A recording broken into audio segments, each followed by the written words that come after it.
ನೀವು ತುಂಬ varieties of paratha try ಮಾಡಿದ್ದೀರಾ, ಆದರೆ ಗೆಣಸಿನ ಪರಾಟ ಟ್ರೈ ಮಾಡಿದ್ದೀರಾ? ಮೊದಲನೇದಾಗಿ 1/4 kg ಗೆಣಸನ್ನು ತಗೊಳ್ಳಿ. ಒಂದು ಕುಕ್ಕರ್ಗೆ ಹಾಕಿ ರುಚಿಗೆ ತಕ್ಕಷ್ಟು ಉಪ್ಪು ಹಾಕಿ 2 ಕೂಗು ಬರೋವರೆಗೂ ಕೂಗಿಸ್ಕೊಳ್ಳಿ.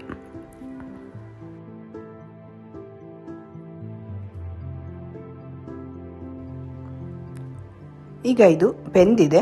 ಇದರ ಸಿಪ್ಪೆ ತೆಗೆದು ಪಕ್ಕಕ್ಕಿಟ್ಕೊಳ್ಳಿ.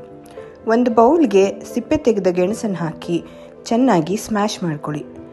ಇದೆಲ್ಲವೂ ಚೆನ್ನಾಗಿ ಸ್ಮ್ಯಾಶ್ ಆಗಲಿ.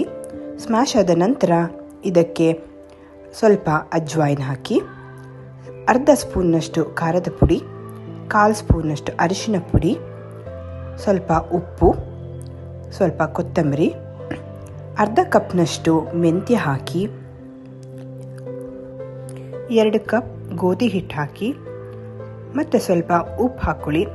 ಈಗ ಇದೆಲ್ಲವೂ ಚೆನ್ನಾಗಿ ಮಿಕ್ಸ್ ಆಗಲಿ. ಇದು ಚೆನ್ನಾಗಿ ಮಿಕ್ಸ್ ಆಗಿದೆ. ಈಗ ಇದನ್ನು ನೀರು ಹಾಕ್ಕೊಂಡು ಚಪಾತಿ ಹಿಟ್ಟಿನ ಅದಕ್ಕೆ ಕಲಿಸ್ಕೊಳ್ಳಿ. ಸ್ವಲ್ಪ ಚೆನ್ನಾಗಿ ನಾದಿ ಪಕ್ಕಕ್ಕಿಡಿ. ಒಂದು ಬಾಲ್ ಸೈಜ್ನಷ್ಟು ಉಂಡೆ ತಗೊಂಡು 2 ಕಡೆ ಹಿಟ್ಟನ್ನು ಹಾಕಿ ಚಪಾತಿ ಥರ ಲಟ್ಟಿಸ್ಕೊಳ್ಳಿ.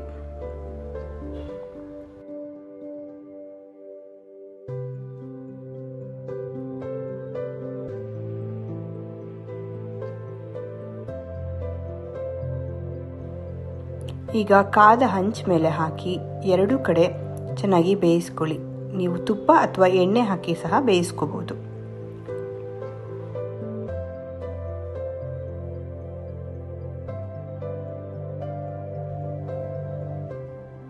ಈಗ ಬಿಸಿ ಬಿಸಿಯಾದ ರುಚಿಯಾದ ಗೆಣಸಿನ ಪರಾಟ ತಿನ್ನೋಕೆ ರೆಡಿ.